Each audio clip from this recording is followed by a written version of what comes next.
Hello Thrive Nation, I'm sitting with the premier cardiologist of not only South Africa, but Africa. And I hope you Thrivers are doing well out there. Thank you for all the support. We're now in the top 2% of all podcasts worldwide.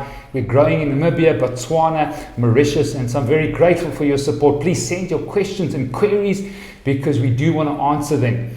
But I've got my own cardiologist here, Dr. Riaz Motara. Welcome to the show. He is the CEO of the BrandMed Group and he's doing incredibly radical things in the health sector in South Africa and beyond. Welcome to the show. Thank you very much, Steve, for having me. Good. Tell us a little bit about your background. You're not the conventional cardiologist. I've been really just amazed at your influence and how many functional medicine doctors you've trained and just your reach and the testimonies of so many patients. And in my other life as a physician, I've just heard so many good stories about Dr. Riaz Motara. Tell us about your backstory. So I trained as a cardiologist and have been in practice for almost 20 years of my life. But I think I've also been entrepreneurial at the same time and always looked to see how we can deliver better value for patients out there and how we can do things better. So I've been involved with quite a few things over the years. We started the first women's heart clinic in Africa. That went very well. We started the first endovenous laser clinic for varicose veins, also on the African continent. And then 6 years ago, realized that I cannot see, I had this huge waiting list, couldn't see enough patients and find the time to see so many patients. And I said, well, I have this background in functional medicine. I'm the only functional medicine trained cardiologist in South Africa. And how do I treat 1 million people a day with what I know to reach more people out there?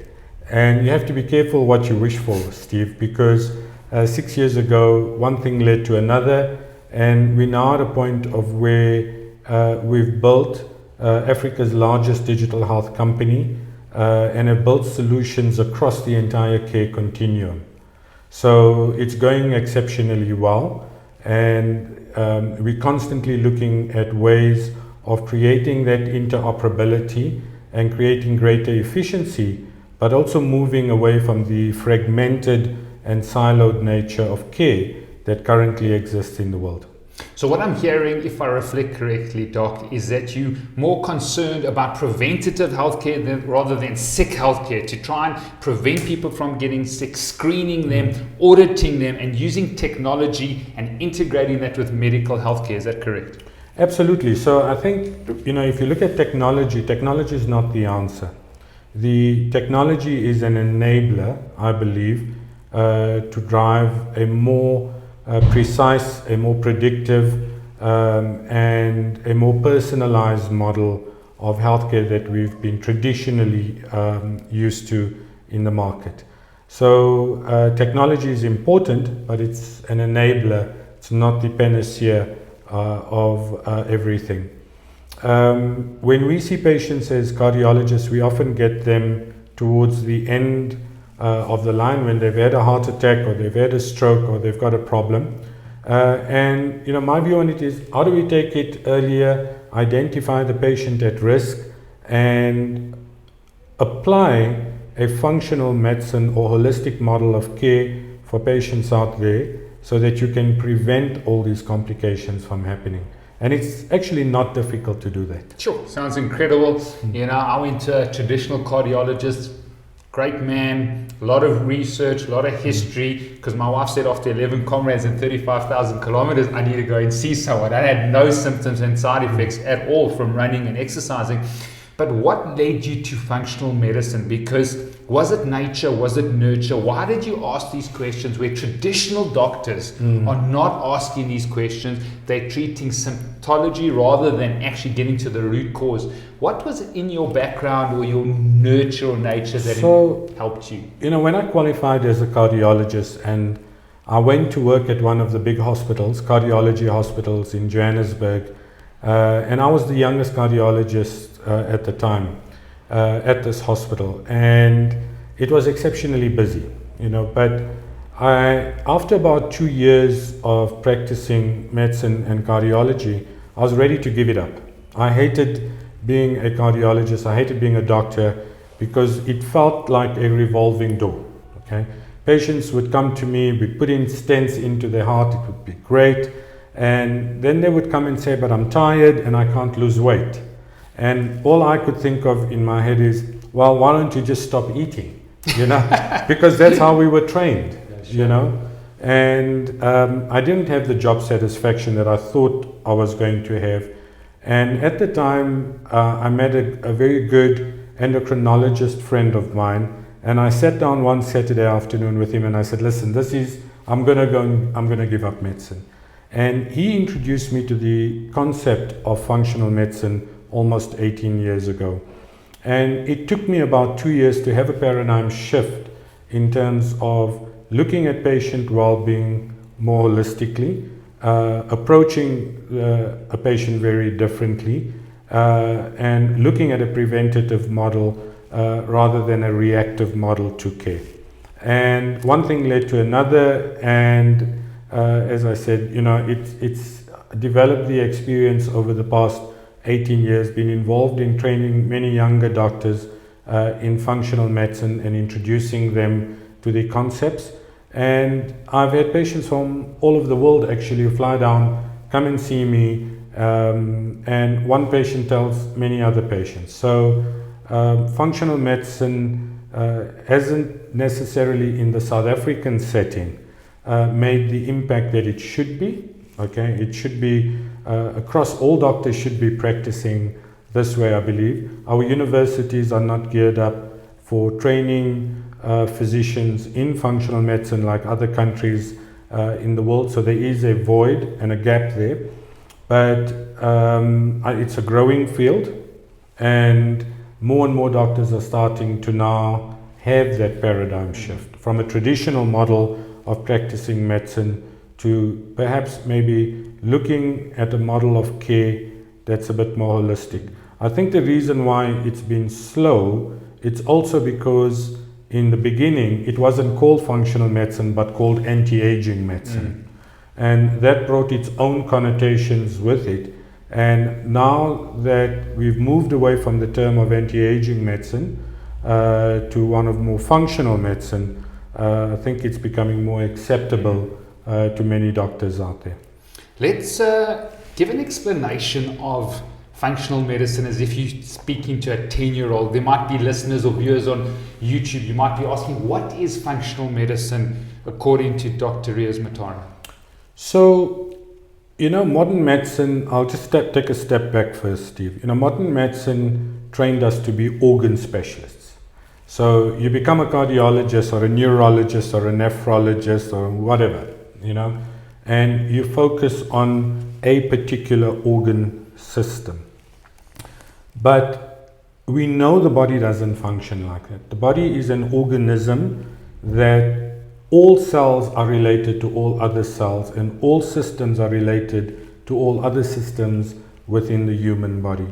So functional medicine looks at your history before you get ill. So remember, we get patients traditionally when they have signs and symptoms of a particular problem. Okay? Functional medicine takes it back many levels at getting to the why you are ill in the first place. So most patients know the why and the when. You know, I have many younger patients at 40 have a heart attack, and they say, why did I have a heart attack? You know, and the traditional answer would be, well, I'm sure your cholesterol is high. But if you really listen to the patients carefully, you'll understand that perhaps this guy got divorced 2 years earlier or lost his business, and that was the major emotional trauma or stress that then started the entire process. Okay, so for me, functional medicine looks at your well-being rather than your health or your overall well-being, looks at you in a more holistic way, looks at all the organ systems and how they interact and relate with each other, but also then provides a more holistic and in-depth approach to the intervention or how we're going to manage your condition. Fantastic. And obviously you're training a lot of medical doctors, but what about the cardiologists in South Africa and Africa? Are they interested? Do they have friends, endocrinology friends, that have convinced them to take on functional medicine? Because it seems a lot of specialists are not taking on the functional medicine paradigm.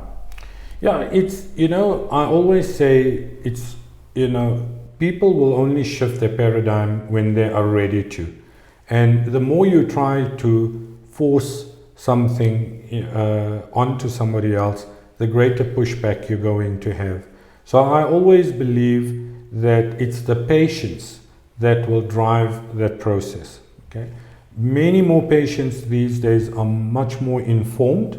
They've read stuff on the internet, they've spoken to their friends at a dinner party, they've heard about a different approach to their well-being. They want to be more proactive around their well-being rather than being reactive, and patients are asking their doctors the right questions. So I think that's the initial stimulus that will get more and more doctors to want to have that paradigm shift. And as doctors begin to start seeing the results of functional medicine in the patients that have been treated by functional medicine doctors, they will become more and more interested. Unfortunately, as I said to you, the model by which we were trained us in a very specific way of looking at particular signs and symptoms, coming up to a diagnosis, and then deciding that this is how I'm going to treat a patient. So if I give you an example, if you came to me as a cardiologist and you complained that apart from your other symptoms, you have a headache, all right? I would say, well, do I really want to take the responsibility for your headache? Because that should be with a neurologist. Okay, so I'm much happier to refer you to a neurologist to be investigated for your headache, rather than assume that in the way the body works, it's either a structural problem or a functional problem or a combination of both. Now, many times when you have a headache, there may not be anything structurally wrong with your head, but perhaps your blood pressure is low, perhaps your cortisol levels are low, perhaps you are burnt out and have chronic fatigue syndrome, and this is why you have a headache. So it doesn't necessarily mean that if you have a symptom in a particular organ, that organ is actually creating the symptom. So the traditional model would say, well, let me just refer you to a neurologist or a nephrologist and let them deal with the issues at hand. And that's what then creates the siloed nature of care. Now, if you went to a rheumatologist, as an example, and you complained of joint pain, that rheumatologist has learned every section in his textbook.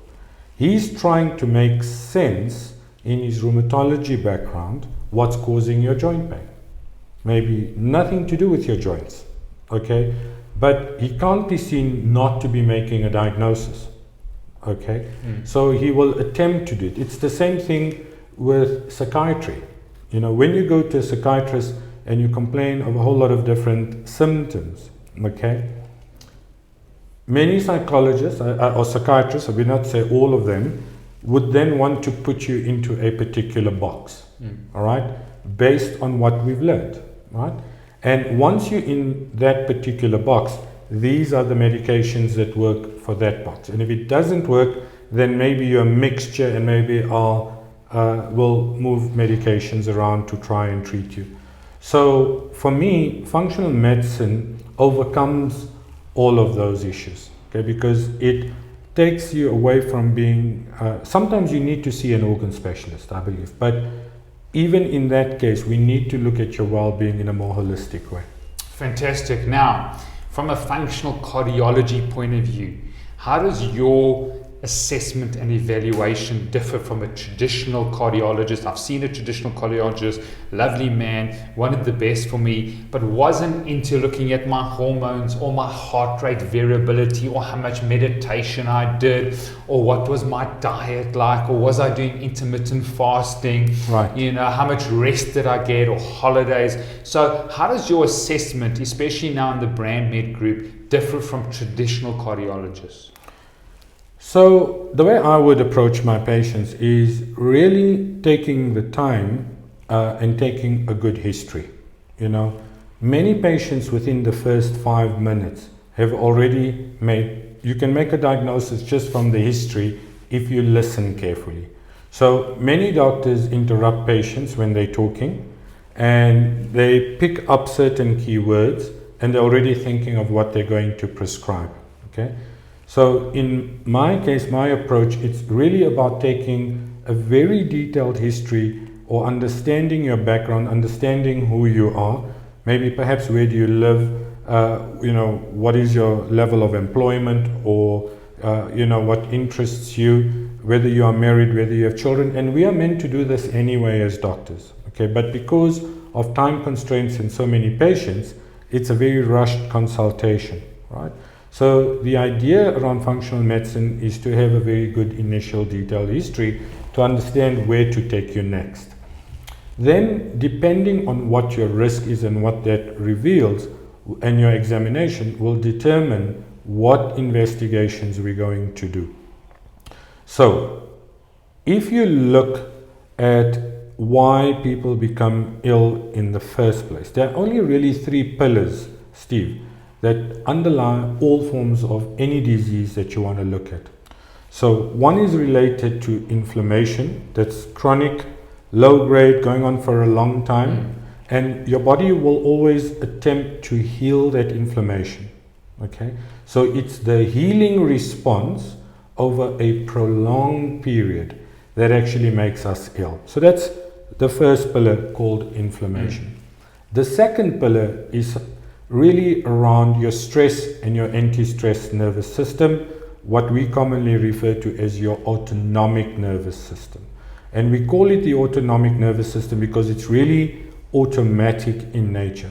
So right now as we're talking to each other, you're not asking your heart to consciously beat at 60 or your thyroid to make some hormone. Something's happening in the background. And that's what we call our autonomic nervous system, and it's made up of a stress and an anti-stress system. So again, when we are faced with long-term stresses, particularly emotional and financial stresses over a prolonged period, we develop this imbalance in the stress and anti-stress system where you've got too much adrenaline floating around in your blood and not enough of these anti-stress hormones. So you develop this imbalance, and that chronically elevated adrenaline is what then will drive the inflammation, create the mental fatigue, increase the risk of a heart attack, stroke, make your blood pressure worse, and so on. So inflammation, autonomic dysfunction or an elevated stress system, and then the third major pillar is your hormonal system, where either you've got too little or too much of certain hormones in this endocrine system. And your hormones are really your messengers in the body. They're telling the cells in the body how to react and how fast to work and what to do next. So you may have a deficiency or an excess in any one or all 3 of these systems. Any imbalance in these 3 systems then influence little light switches in our DNA called or in our genes called epigenetic phenomena that then switch on a cancer gene or a heart attack gene or a rheumatoid arthritis gene, okay? And then you only develop the signs and the symptoms. And we get you right down at the bottom. So a lot of the testing and a lot of the investigations is really around understanding these 3 pillars. And then your history takes you right up back to the top, to your environment, what we would term primordial prevention. Okay, it's really trying to understand the why and the when question in your life. why are you presenting with this particular sign or symptom or condition now? Why not 2 years earlier or 5 years later? What in your life has actually caused the problem or triggered the problem in your life? Okay, and if you ask the right questions, you get the right answers. So it's understanding what you are eating, or in today's world, not eating, from a nutritional perspective. It understands in what environment do you live? Do you live in a climate where it's exceptionally hot or cold? Is it polluted? Are you drinking good quality water? Are you living in a polluted space? Okay.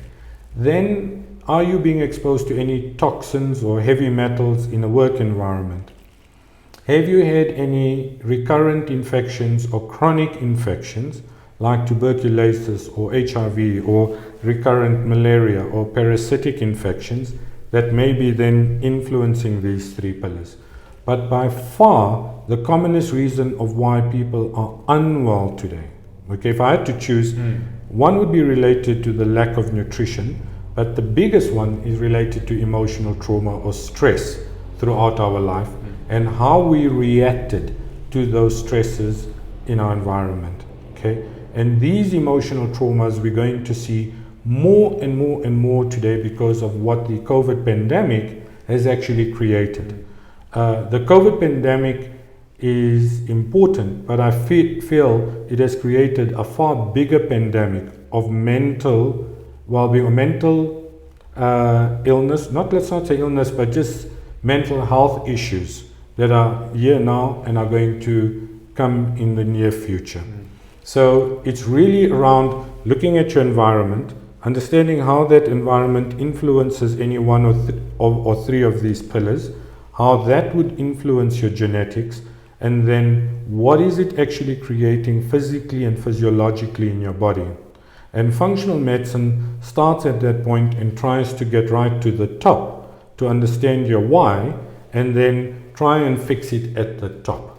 Because it is no use you on all the fancy supplements, on a long list of medication, exercising, eating well, but you haven't dealt with the emotional trauma that's created a massive fear that you have stored at the level of your subconscious, and that is now keeping you unwell.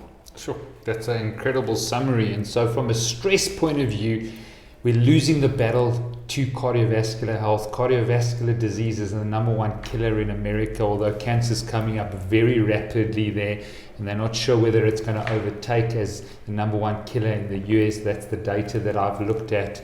We've got significant problems in terms of 88% of Americans have one disease or condition, part of the metabolic syndrome. There's only 12% that don't have one of those metabolic diseases. If we look at sort of the 1800s and people not suffering with so many cardiovascular events, what in our lifestyles has given us sort of the inability to react to these stresses, or what has changed that we don't deal with emotional trauma like we used to, because it seems like disease is more prevalent, chronic disease, than it was previously? Great. So very, very good question, Steve. So let's break it down. Okay. So let's talk about diet first, because we're going to talk about two big areas in our life, which is nutrition and then emotional trauma, and then how does that make us unwell. So let's look at nutrition first. So if you look after World War II, all forms of chronic disease just go up in a line like that exponentially. Okay, and there's a few things that changed in terms of our food. So the first thing is we started consuming far too much sugar. All right. So the average human prior to World War II consumed roughly 2 kilograms of sugar per year, mainly in the form of honey. Okay. The average human today on a Western diet consumes 60 to 80 kilograms of sugar. All right. And sugar is toxic to our body. Right. So that's way too much sugar. The second thing is that we are consuming nutritionally deficient fruit and vegetables. There's not enough micronutrients in the fruit and the vegetables that we consume because we've over-farmed the soil. The fruit and vegetables are picked green and put into cold storage and artificially ripened. So you may be eating an apple that's got 0% value for your body. So you need to eat 17 apples today to get the same nutritional value compared to an apple maybe from 30 years ago, right? So people are eating healthier, but we're literally starving in the face of plenty, okay? So that's the second point. The third point around nutrition is that we have moved away from eating an omega-3 rich fat diet to an omega-6 rich fat diet. And omega-6 comes from seeds and nuts and cereals and vegetable oils. So the vast majority of people are consuming grain-fed animal protein, right? So remember the saying goes, you are what you eat. So if the cow grows up in a feedlot and consumes the grain, which is omega-6, and you eat the cow, you become the cow. You become the grain, okay? So the omega-6 is pro-inflammatory, pushes up our cholesterol, and changes the nature of the cholesterol to a more oxidized or a form that's more likely to cause harm in our body.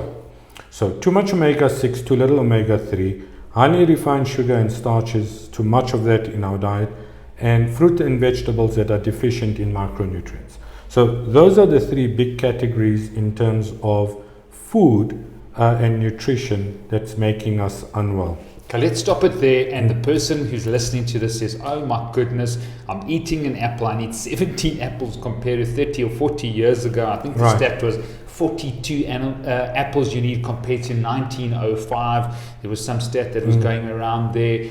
Way too much omega-6s, and in our other practices, looking at that ratio, now you can test that ratio quite easily. Numbers have been 30 to 1, 40 to 1, 60 to 1. I've even seen 80 to 1 of omega-6s to omega-3s. And then the last thing is, you said nutrient deficient. Micronutrient deficient. Yes, and then omega-6s to omega-3s, and then the last. Too much sugar. Too much sugar. So someone's listening, what do?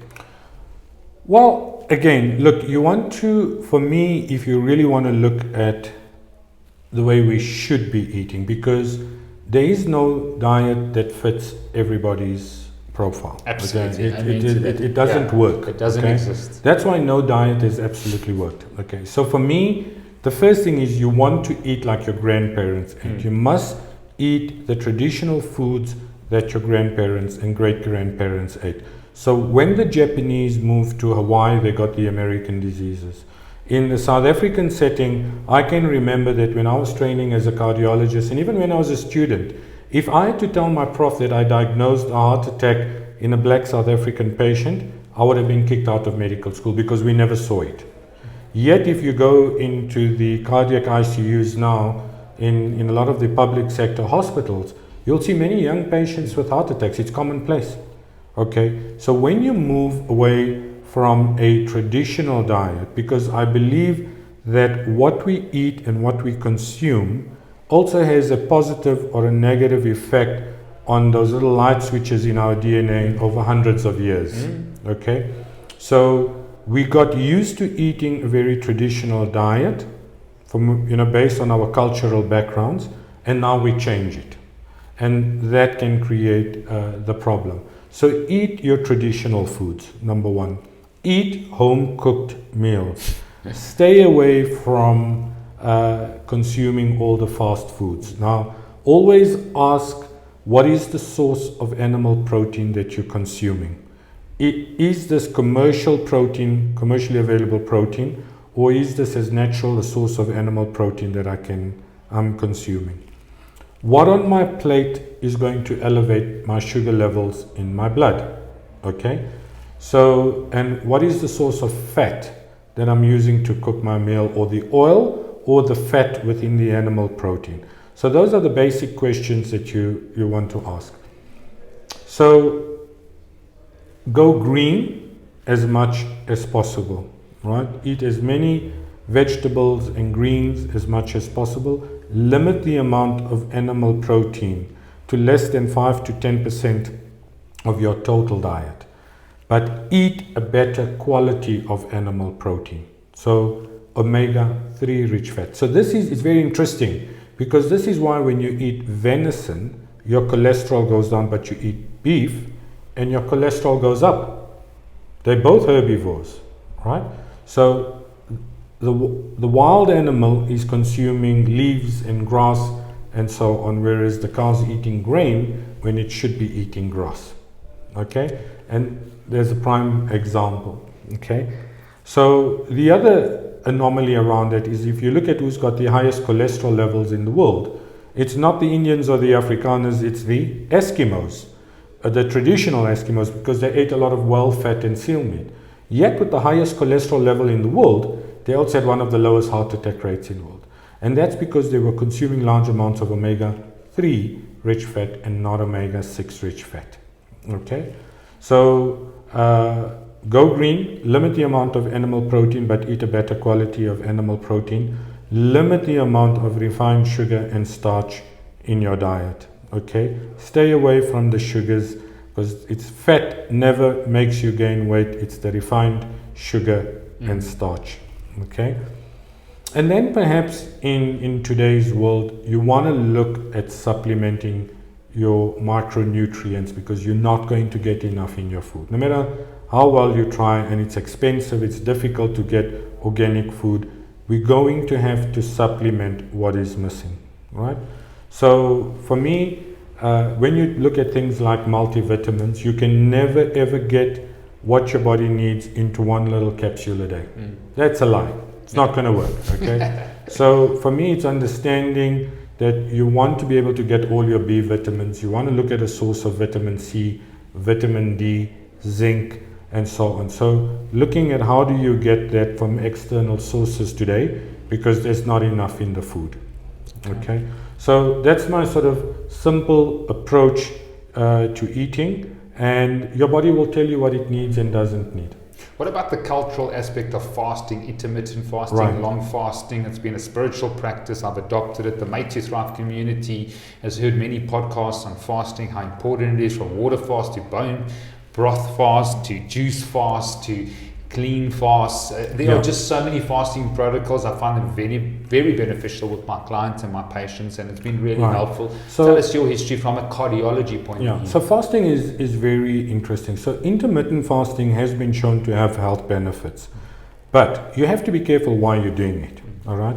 If you're doing intermittent fasting purely to lose weight and you're starving your body, right? You're not taking enough calories in. The opposite happens actually, because when you don't consume enough calories, your body thinks you're starving and not sure when there's going to be more food out there.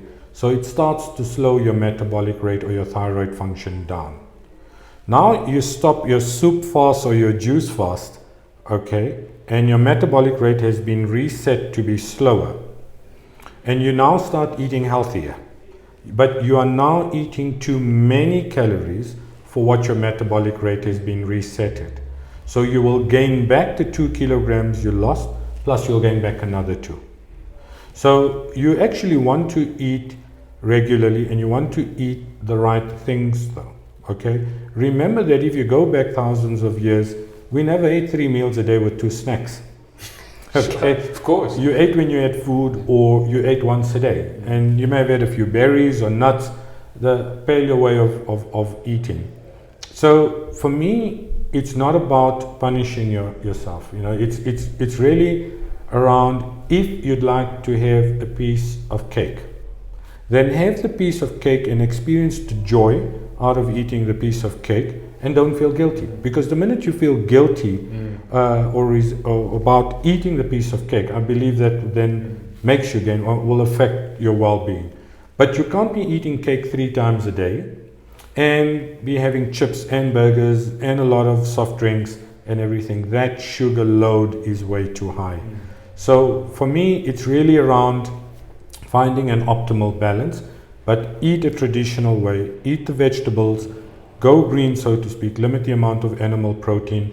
And with intermittent fasting, if you did it twice a week or 3 times a week, of where you have your meal at night, you can have any amount of water, actually exercise in the morning, right? But not eat after you exercise, because you don't want to be, you want to move away from being a glucose adapted to a more keto adapted environment within your body. So what we do is when we gym, we then have a sugary drink while we're gymming, okay, and you then eat after you gym. So all that we're doing is we're replacing the glucose from what we've burned, and we never ever get a chance to use the ketones, of which we all have an unlimited source of energy, to use that as a form of energy from our fat stores to burn fat. Absolutely. So we then are burning, so traditionally you've got glucose stored in your liver and your muscle, then you've got protein as an energy source that can be broken down into glucose, and you've got fat. But fat is a very slow, laborious process to burn into glucose. Okay, so your body will burn the glucose quite quickly, but then it sits at a crossroads. So it will now start breaking down muscle into glucose rather than fat if you are glucose adapted rather than keto adapted. So what the intermittent fasting does, together with consuming a slightly higher omega-3 rich fat diet, medium protein and low carb diet, is it gets you to be keto adapted. And that keto adaptation allows our brain to function at an optimal level, at a sharper level, gives us more energy, okay, and allows us to burn excess fat during our movement. Absolutely, and that's a process, and for those listening, the Made to Thrive health coaches have worked on using a continuous glucose monitor, making sure that you train people through this process. You don't just all of a sudden start intermittent fasting and shock your body into the system, but you allow your body to be able to break down fat and to produce ketones, those beta hydroxybutyrate and acetoacetate. You can measure that with a pinprick. We take that through with the patients and the clients, as well as doing a ketone measurement to make sure that your body is breaking down fat, because there's obviously some reasons sometimes that people don't, from a toxic liver to inability of hormones. So that's an important health coaching process to make sure that people can break down fat. Absolutely. Absolutely. So you know, people can't understand why they can't lose weight. So it really goes back to a process of understanding starvation. Okay, so if you went on hunger strike now, the first thing that your body would lose is the glucose from yesterday's meal. Okay, the second thing your body would lose is muscle. Okay, and you hold on to the fat as an energy source right to the end. So at some stage in a hunger strike, your body percentage fat is high and your body percentage muscle is low. Now, when your insulin levels are high, as an example, and your testosterone levels are low, and you go in gym, you're storing fat but burning muscle. So physiologically, okay, you have created a starvation mode even though you are eating. So under those principles, the body will hold on to the fat as hard as possible because it assumes that you are starving, even though you're not. So what you find is that when you go in gym, you cannot get rid of the fat. You keep on burning muscle, and it keeps on making it wider. So you only lose the excess fat once your body percentage muscle is back to normal. Your body has to know that you've got another source of energy in the form of muscle that is now full and normal, and that you are no longer starving. Okay, and then it will get rid of the excess fat. Otherwise, it's a hard grind to lose excess body fat. Correct. Tell us a little bit about sarcopenia, because I think from a cardiology point of view, it's really important that they've done a lot of studies that those people that don't have morbidity as they grow older have a high percentage of lean muscle mass. It's a really important diagnostic anti-aging sort of criterion. And I think people are not spending time doing resistance training, strength training, and as they're getting older, they're losing muscle mass, and it's a sign of aging, it's a sign of ill health. Right. But it goes back to a very important physiological process that's happening as we age. Okay, so when you're 18 years old, so let's talk about men initially. Okay, when we are 18 years old as men, our testosterone levels are high, and the estrogen, the female hormone, is very low. So we're muscular, we're aggressive, we're assertive, we're ambitious. Our sexual function is very high, body percentage fat low. Between 35 and 45, we go through what's called the Androposomal Menopause. Okay, where either the testosterone drops or the estrogen rises or both change. And we go through certain changes at men. That's what people call their midlife crisis period. It's called man boobs. Something like that, yeah. So, yeah, man boobs. So, so some guys have unusual feelings of wanting to be alone. They feel like they've had their marriage and their kids and they want to move on. That's when they get divorced or have an affair. Or buy a Ferrari. Or buy a Ferrari or a Harley Davidson or start many new businesses or whatever, because we don't assume as men that we go through this androposomal menopause. Now, after the age of 55, it's very interesting. The testosterone drops and the estrogen rises even more. So if you look at a male after 55 and if you look at a woman after her menopause, the estrogen levels are very similar. Okay? So now we've got boobs, we've got a big tummy, we've lost our hair, our sexual function's gone out the window, and our body percentage fat is going up and our body percentage muscle is going down. So even though we may be training and doing the resistance training, we do not have the stimulus to either maintain or build muscle, right? So part of looking at it, it depends on each decade of your life, and looking at those ratios of estrogen to testosterone or testosterone to estrogen, looking at things like your adrenal gland hormones, your thyroid, and so on, and try and get your endocrine system to be optimal for your age group. So remember, we don't, our hormones are not low because we are aging. We are aging prematurely because our hormones are prematurely low for our age group. This is why somebody who is 60 looks like they're 40 and somebody who is 40 looks like they're 90. Why do people age at different rates? And it's got largely to do with what the optimal concentrations or levels of these hormones are in our body. So low testosterone, which then causes a lower muscle bulk, is actually an independent risk factor for a heart attack. Now, many cardiologists don't look at the testosterone levels, but also the higher estrogen levels, because we were never trained to do that. So that's just one other very important risk factor for developing heart disease. Other things could be things like low vitamin B12 or suboptimal B12 and high homocysteine, low DHEA levels, low vitamin D levels. If you are not diabetic, means you've got a 50% higher risk of developing a heart attack in your lifetime. Okay? Sure. So vitamin D recently is become, the research is showing, exceptionally important in not just preventing heart disease, but also things like colon cancer, osteoporosis, depression, and so on. So someone's heard all that now and they're thinking, gee, I could have low T. I've been to the cardiologist. He gave me a big tick. He did a stress test. He did an angiogram. He had a look at it and he said, I'm fine, but they haven't tested their hormones. What do they do? They're listening to this now. What do they do? Where do they go? Yeah, so that's an exceptionally difficult question, right? So I think for me, you want to have these discussions with your cardiologist, obviously. And if he's not willing to do it, then perhaps maybe try to get to see one of the functional medicine doctors out there and they can look at it for you. You see, if heart attacks were all only about cholesterol, then we should have cured the problem by now. But we haven't, okay? And that's because I believe we're looking at it in very one-dimensionally.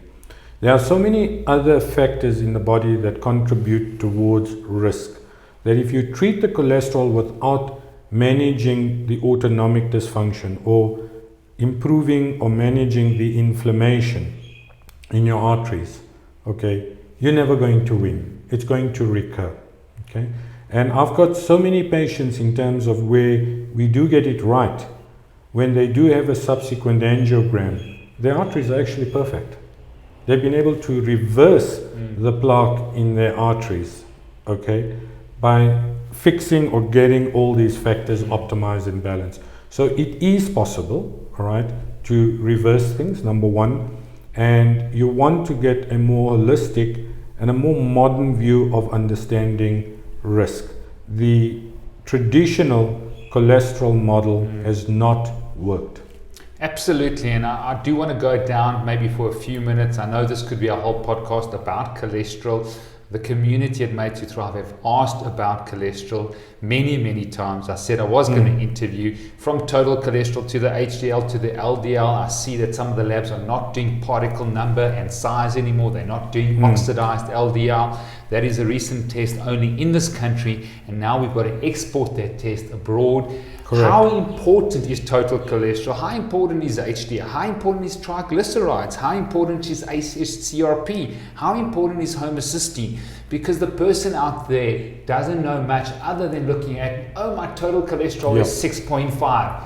I've got a problem because I don't pass a certain test with regards to getting this number of points. And having looked at overseas and interviewed people, there's a whole science to cholesterol and how you interpret those results. So for me, looking at a cholesterol profile is completely meaningless if you don't look at it in relation to what your inflammation levels are, what we would call an ultra-sensitive or a highly sensitive C-reactive protein, which is a marker of microinflammation.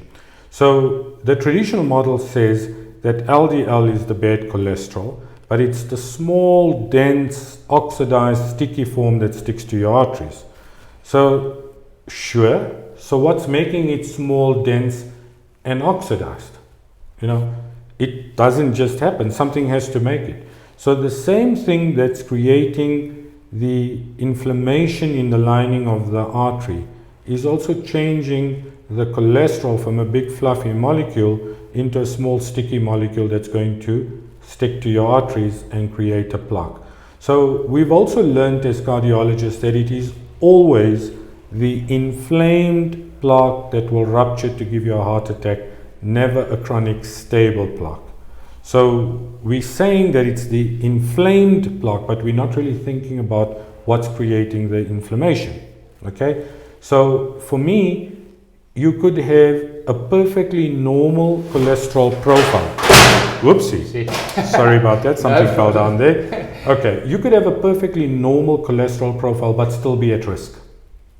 Okay? And 50%, up to 50% of people who have a heart attack have perfectly normal cholesterol levels. Is that total cholesterol, doc? Well, total cholesterol, HDL, LDL, they can have perfectly normal levels, but they've had a heart attack or they've got lots of plaque. So why?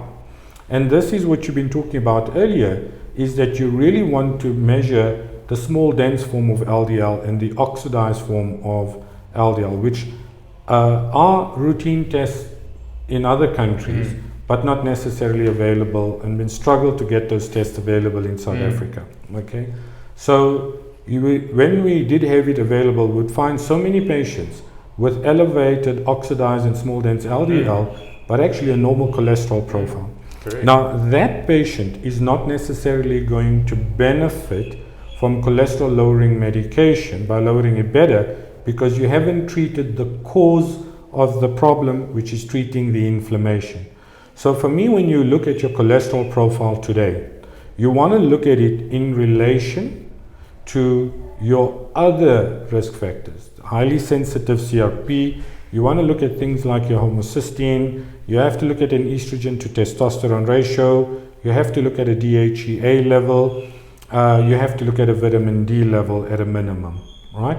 And when you can look at these 5 sort of basic things, excuse me, you can then understand what you need to do for your patient to minimize their risk. Excellent summary. I hope that gets out, because it seems like the authorities or the regulatory bodies, in terms of bringing these tests in this country, or there's not a need for them to continue. What is your view on that? It seems like the research and the science is there when I speak to people abroad. Absolutely, yeah. It's emphatic. Why isn't it in South Africa? So I just think it's because, again, it's not that I think the labs don't necessarily want to do it. There's just no demand for it. But why is there no demand? Because I think doctors are still unaware of the fact that this is what it is, right? We've been trained so well for the past 50 years that cholesterol itself is what causing the problem. So in 2021, the research is emphatic, the science is emphatic, Correct. And we still have not brought it to this country. Absolutely. So it's a travesty, but I also think that this is where education comes in, or re-education, for our colleagues to understand and to ask why. And I think, this is what we have almost forgotten in modern medicine. It's around, rather than looking at a pure sign symptom complex and how I'm going to treat it, is really taking it, as I said earlier, a few steps back and getting to your why. Okay? And it's all your whys are in your environment. And if you can get your environment in which you live sorted out, okay, meaning eating well, fixing the emotional traumas in the right way, treating the infections in the appropriate way, getting a healthy gut or healthy microbiome, and getting the inflammation down, then you can prevent almost any disease. Fantastic. I do want to move on to sleep. The Aura Ring has been probably the best personal data capturing device that I've found. Measures REM sleep, deep sleep, light sleep, gives me heart rate variability that I want to unpack. We've got an individual device called the Core Sense, which measures heart rate variability. You can do a spot test right now. Tell us about sleep. Tell about how important that is and what is heart rate variability. Right. Again, another fascinating topic. So I'll start, before I talk about sleep, let's talk about heart rate variability. So we talked about this autonomic dysfunction earlier in terms of this imbalance between our stress and anti-stress, or sympathetic and parasympathetic nervous system. And these two systems generally, ideally and optimally should be balanced. Now, when we have the sympathetic overdrive or too much adrenaline, so when you look at your heartbeat, it's never a constant. Okay, there's this variability between beat to beat depending on your breathing, and the distance between the heartbeat changes between inspiration and expiration. Okay, so a high heart rate variability is actually a hallmark of a healthy system. It's a good thing. Okay, that means you're getting the changes between beat to beat. Okay, and a low heart rate variability is a sign of dysfunction in your body within this nervous system. And depending on what those distances are between each heartbeat, they now can use that time and plug it into formulas to get to actual values for your two stress and your anti-stress nervous system. Now, heart rate variability is not new. It's been around maybe 70 years already, because it was originally discovered when they needed to measure the stress response in the Russian cosmonauts as they went up into space to measure their stress response. And a guy called Bayevsky, interestingly, developed the formulas to measure heart rate variability as a function of autonomic function. Okay. Now, again, if you look at every single textbook, okay, around every single disease, they talk about sympathetic overdrive and autonomic dysfunction, but again, we've never had a means of actually measuring it. Okay, so in my practice, as an example, up to 80% of patients that we measure have severe autonomic dysfunction today. We just faced with an unbelievable amount of stress. Remember that our physical body was never ever designed for a lifestyle that we have today. Okay, so typically, going back thousands of years, our adrenaline only really went up when we were either hunting or being hunted, and then it came down and it rested. But from the time we get up in the morning till the time we go to bed at night, okay, we are functioning not at baseline but at this mid layer, and then throughout the day it's going up and down. So it demands that the anti-stress system constantly has to make these anti-stress hormones like cortisol to balance out the adrenaline.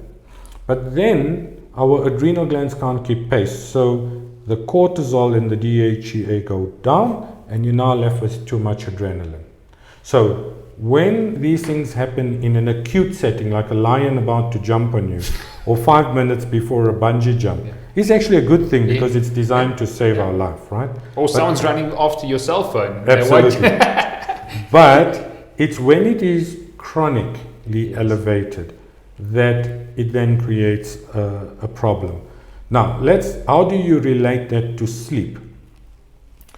So, but wait, before you get there, I think an HRV device, a personal HRV device, should be a must for as many people because they can monitor trends. Absolutely, they can right. see how stressed they are, they can measure the imbalance, and they can see the trends. Obviously, the ratios might be different for every single person. We don't all have the same HRV, and the ranges might be different, but you can watch trends and see what happens. So yes, okay. I mean, again, it's really important in getting people educated to understand what this means, actually what this information means, but also what do you do about it. Yes. Right. So we'll come to that now. Correct. So for me, if you've got too much adrenaline floating around in your blood, you're never going to sleep. Or you fall asleep, but you're getting up at 2 o'clock, 3 o'clock in the morning because your brain is being exposed to high adrenaline levels, which is keeping you alert. Yes. It's looking for where's the lion, okay? So no matter how much you try to sleep, you're not going to sleep. And then what do? We switch the lights on, or we're watching television, and we switch off our melatonin production. So traditionally and typically, if you went back again to thousands of years, okay, cavemen retired or retreated into his cave at sunset, because otherwise the wild animals caught him and ate him, right? So we started making melatonin, okay, in relation to darkness. We should be starting to make melatonin from roughly 8 p.m. at night, right? But we awake till midnight or 11 o'clock at night, we're watching television, we're watching a movie, we're stressed, we're thinking about our next day, and then we get into bed and there's no melatonin. So it takes us a while to start producing the melatonin to fall asleep, but if you're not making enough, you're going to have an interrupted sleep, okay?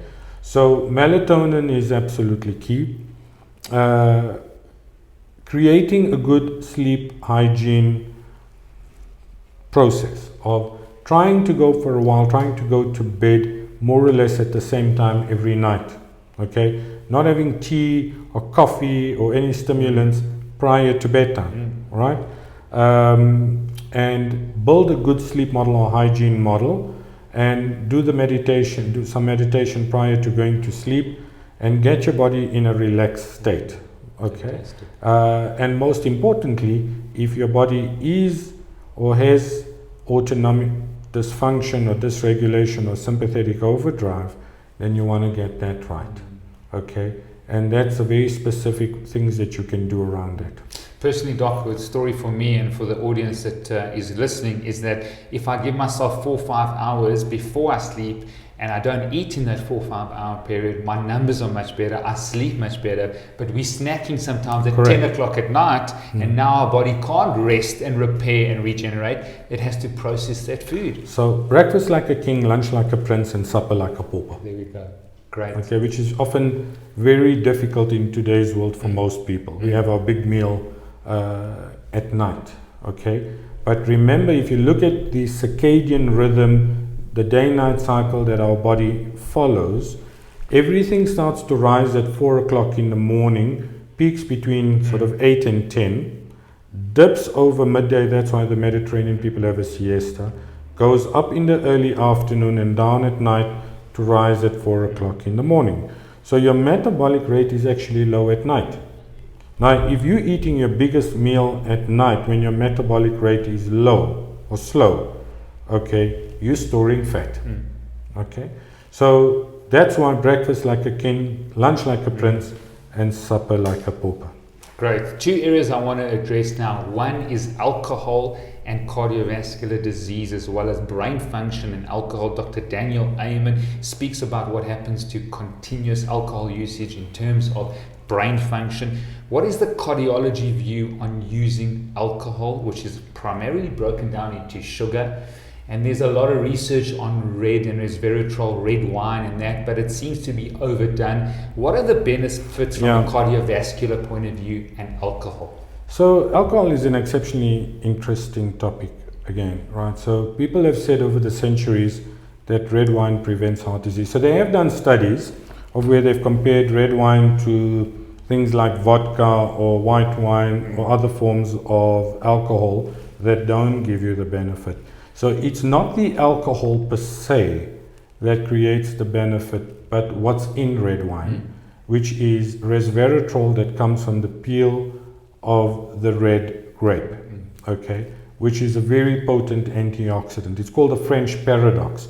They eat all the bread and the butter and the fatty meats and so on and the cheese, but yet they have a lower risk of heart attacks. And that comes from the resveratrol that comes from the peel of a red grape, because when you peel a red grape, it's essentially a white grape. Okay? So, but the problem with alcohol is that, again, it's how much of it you consume at a time. So a glass of red wine has the same number of calories as eating a full chicken. Okay. My goodness. Yeah. So again, it's what do you want to do with it, right? I mean, and again, people drink alcohol for different reasons. Okay, it's a personal choice that they're going to make. So if you are going to drink, okay, then drink in moderation, number one, and number two, never binge. Okay, so many people don't drink the whole week, but then they have a lot of alcohol on a Saturday and a Sunday. Okay, and excess amounts of alcohol will then create what we call fatty organs, or things like a fatty liver. And your liver is maybe one of your major detox organs in your body. And if you've got a fatty liver, okay, then your body's not going to metabolize all the medication optimally and detox your body optimally. So again, if you are going to drink, then drink responsibly. Fantastic.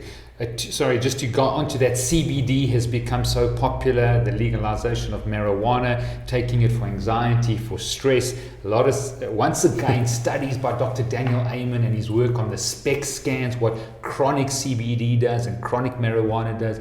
Tell me your thoughts as a cardiologist with years of practice, as a functional medicine cardiologist.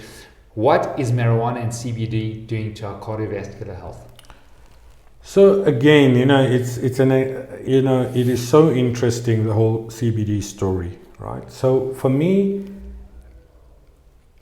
I don't think, all the data is out yet, Steve. For me, it's, CBD is the new fad. It's the new thing to talk about. I do believe it has benefits, health benefits, all right, in certain circumstances. The problem is that people who are selling it are making claims that it's, again, the wonder drug for everything, okay? And that is a little bit dangerous to do, because I don't believe it's been studied necessarily long enough, for whatever reason, to treat everything. So for me, it depends on whether, for what purpose you're using it with your heart, all right? So many patients are on, if you've got an existing heart condition, and if you are on medication for a heart condition, heart failure, heart attacks, blood thinners, and so on, then you really want to make sure that you don't, that CBD is not going to necessarily interfere with everything else. So I'm not against using CBD. I think the other thing around CBD is to make sure that the product that you're using is the right product. There are no authorities at the moment that test all the products that people are naturally making at home or trying to sell, or the oils, and to look to see what components have been removed or are still there, and what could have a benefit, and how much of it to use. So I think the jury's out still a little bit until we can understand a little bit more of how we dose it, for what condition, what the response will be, whether there are any interactions between other drugs, okay, and how you use it. So if somebody, for example, is on a sleeping pill at night, which many heart patients are, by the way, and then they go and use CBD, it may have an additive effect. Right? So it's really, if you're going to be using CBD oil, you want to chat to your doctor or somebody with a bit of knowledge to look at what you are currently taking versus how you're going to use it. And many patients then just stop everything else and just take CBD because they believe it's going to cure everything, and that's when they run into trouble. So again, it's an individualized approach to things like CBD. Great. I see the future with many health coaches working with doctors, functional medicine doctors. Interesting stat is doctors are not trained as behavior agents at all. They diagnose, they treat, they inquire, they put plans in place. But to maintain someone's sustained transformation takes personal accountability, takes a community. Dr. Mark Hyman from the Cleveland Clinic said the greatest force to bring about change is a community. Interviewing Dr. Jeffrey Bland, the father of functional medicine, on the podcast, he has introduced me to group visits at the Cleveland Clinic where you've got a functional medicine doctor, you've got a cardiologist, you've got 8 patients, you've got a couple of health coaches. We're partnering with Chris Kresser, who's got an international health coaching federation in the States. What do you think about health coaching and the future of health coaching in South Africa? So, look, for me, the biggest problem that we have in clinical practice, it's not sometimes about the actual consultation or the treatment approach. You get it right most of the time. It's what happens to the patient in between visits. So 90% of the patients who will see you, when they leave you, they understand what's wrong and they're super motivated to exercise and to eat correctly and to do all the right things, okay? And after a week, you're back to square one. And because you're not monitoring yourself in between, you don't assume it's not getting better, or the levels are not improving until your next visit, okay? And that's how it carries on every 6 months with our patients. So the biggest intervention or success in actually getting patients well is holding their hand through that intermediate period, in that middle part of from where they're being seen by one visit to a doctor to the next visit. And again, like everything else in healthcare, well-being or wellness is also siloed, okay? So you go and see a dietitian who gives you a story, and you see a different dietitian and they give you another story, okay? And then you go to a biokineticist or a personal trainer and they do their own thing. And then you do a course online that's motivational, and somebody's telling you to do something different, and then you go and see a psychologist maybe, right? So everybody's trying to help you with what you're presenting with, but nobody's actually put together a coordinated approach to well-being. And that's what we're busy building at the moment, is how do we offer a science-based well-being model in a virtual space, okay, to the millions of people out there who don't have access, firstly, okay? So health coaches are absolutely crucial, okay? I think it's very difficult. Whilst you can do it one-on-one, right, there are millions of people who need this. So sometimes we have to think a little bit smarter rather than work harder, and say, how do you do this perhaps online as part of group therapy, okay, or holding hands? And I believe you will only achieve success as a health coach or with any intervention if you can link values. So if health and wellness is already highest on your values, correct, you don't need to help that patient. They've already figured it out, okay? But if work is highest on your values and you're trying to tell somebody, listen, you need to gym and exercise and eat correctly, they're not going to listen. So you have to link health and wellness to what is highest on their value. Correct. So perhaps, if you would be able to earn so much more and be sharper and work better if you climb the stairs at work during lunchtime. So it's about linking what they call linking values, the 7 value areas in life, to health and wellness if it's not correct highest on your values. Fantastic. And for me, that's the first thing. It's speaking to you in your love language. Number 2 is you don't want to be in patients' faces every single day. I think people, it's like burnout from watching the same movie over and over again, okay? So you want to do it at defined periods. You want to be able to monitor it. You want patients to self-monitor themselves, have those biometrics in the cloud, and then really intervene when they're not doing well. Okay, so as unobtrusive as possible into a patient's lifestyle. Many people don't want to be interrupted. And then, giving them an approach that is achievable. Many people or coaches or dietitians or even doctors make the mistake of wanting to get them from here to there in a week. Yeah. And it's not going to happen. Okay, if you look at how long it takes to get to where you are, how many years, okay, of not necessarily looking after yourself in the right way, and we're trying to fix that within a few days, it's not going to happen. So understanding that it's a process, understanding that it's a journey, and it's 1 millimeter shifts every day. And if you can get somebody to go through that process, linking their values, 1 millimeter shifts a day, if you fall off the wagon, it's okay, don't stress. If you're going to have a piece of cake, great, okay, but then don't feel guilty and go and run 10 kilometers tomorrow to burn off the calories, okay? And then eat your traditional meals, right? And eat at the right time of the day, and make sure you're consuming the right type of calories. Calorie counting for me is a big problem, okay? 100%. So I listened to something very interesting the other night, and they said that all that we are, our physical bodies, is food rearranged. Okay, so it's what we put into our system that actually informs the rest of the system. Information.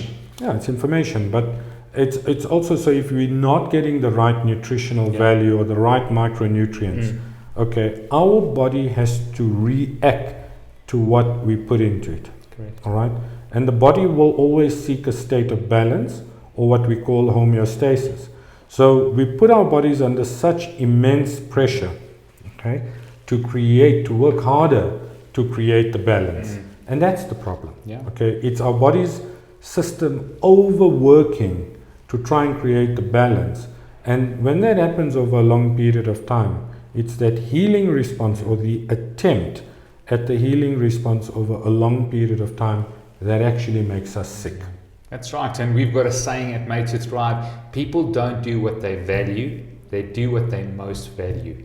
And that's what Correct. you said. That's it. It's a priority value. That's it. A lot of people value exercise, but then you look at their last 6 months. No, but you see, it's also, Steve, you can't go from one extreme to another extreme, right? So elite athletes get the overtraining syndrome. Correct. It's the same thing that somebody who's just got divorced. Physiologically, it's the same form of stress, or all stress creates the same form of physiological response. So if you overtrain, you will create the sympathetic overdrive in your body. So everything requires rest and recovery and creating balance within your body. You never see a lion or a pride of lions get up in the morning at sunrise and said, guys, you know what, let's go out for a jog. Okay? Because they know that it's wear and tear on their bodies. Now what we do is we go and we beat our bodies up in a gym and push it so hard, right? And there's nothing wrong, you can enjoy that if that's your thing, right? But by the time you do that, if you don't get the right rest and recovery in between, you're going to burn yourself out. Absolutely. And what has taught me this is Chinese medicine. It's the balance, it's the yin and the yang, it's the qi and the blood. It's coming together in harmony, and it's dose dependent. Water, quality water is really healthy, but if you drink 25 liters in one day, it's a problem. It's a problem. It's a problem. Now, Doc, tell me about the Brand Med group, because it sounds like you've gone through a process of evaluation, you've got the AI or the tech involved, and then you've got the intervention process. Where is the Brand Med group growing, and what are you doing currently? So this process started, or this story started, as I said, right in the beginning 6 years ago. And essentially what we did is I looked at the entire healthcare continuum, from the point of screening to once you're in a doctor's rooms, how do you get diagnosed? We built what I call clinical decision support tools, so we help the doctor make the right decisions. We then built home monitoring components or technology. We built patient engagement tools, a link to emergency care, genetic components, and a link to hospitalization. And if you looked at that entire patient journey or care continuum, we then built a platform using smart Bluetooth enabled devices and point of care pathology devices, and we then built the technology to measure all of this. Okay, so we created that interoperability, and we put that into a cloud, all right? So it allows us to get the data and interpret the data and support both the patient and the doctor or any other healthcare practitioner in that care continuum to deliver optimal value and care for patients. So we have a home monitoring component of where a patient would have an app. If they've got hypertension, as an example, they get a Bluetooth enabled cuff.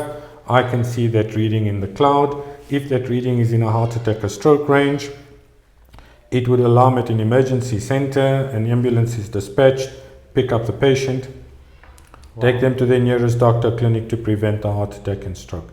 So it then allows us, because we have your readings now in between your visits, allows me to intervene if you are not controlled, right? To bring you back to understand why. Okay. Perhaps somebody has died, you've lost your employment, you've got a financial issue, and your stress levels up and your blood pressure is high.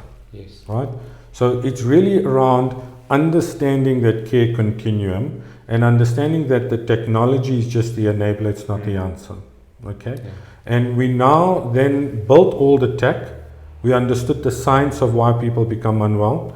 And it's now the next thing that we are involved in is reimagining the landscape in terms of how patients would be treated. So the traditional model of care, of you going to a doctor for every little complaint, it's not going to work going forward, right? It's going to change so dramatically, Steve, and so quickly that it's actually scary, right? In terms of what's actually coming our way in this future technocracy. So for me, it's how do we use technology, not fear it, but use it as an enabler to drive better value and better outcomes for patients.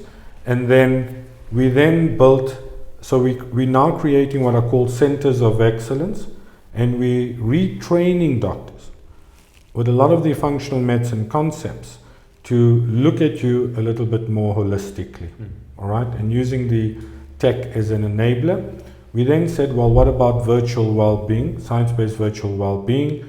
We brought in the pharmacies, their clinic environment from a point of screening, and we're working on a frail and palliative care model for elderly patients who live alone with extreme loneliness and constantly ill and die alone.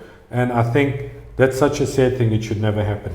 So we're now building that ecosystem or that foundation of providers, right, but that have been retrained to deliver on high patient value satisfaction, but also on an outcomes-based care model of care. The technology measures those patients, and all of that is then underpinned by the science of what we discussed earlier. So someone's listening to this, they want to go to a brand med trained doctor. What do they do? Where do they go? So they can visit the website. Some of the doctors are already listing. We already have 10 practices around the country and slowly moving to 35. These are big practices, multiple doctors, multidisciplinary in nature. And we're slowly building the model, because the danger of going too quickly is your quality is going to drop. Okay? So for us, we'd rather take the time to retrain doctors and to help them, empower them with the knowledge base to look after patients more holistically, and then to slowly build a model. Okay, and it's going at a pace that we're happy with, and we've had an exceptional amount of support from not just patients but doctors and the insurers or funders or medical aids as well. Definitely the way of the future. I salute you. I thank you for your time, your calling to prevent disease and to monitor people between doctor visits in order that they can take the necessary action. Guided, helped, journeyed. It's a fantastic process, and I just really thank God for you in this country and abroad, because millions of lives are going to be changed and transformed. Thank you so much, Steve. So, I think we are so blessed in our lives with so many good things, okay? With the knowledge, or having been blessed over the past 20 years to have discovered a different way of managing patients and empowering patients. And, you know, it's not about a legacy that you want to leave behind for me, but it's really around the fact that if I've been blessed with the knowledge, how do I give it away? Correct. Okay.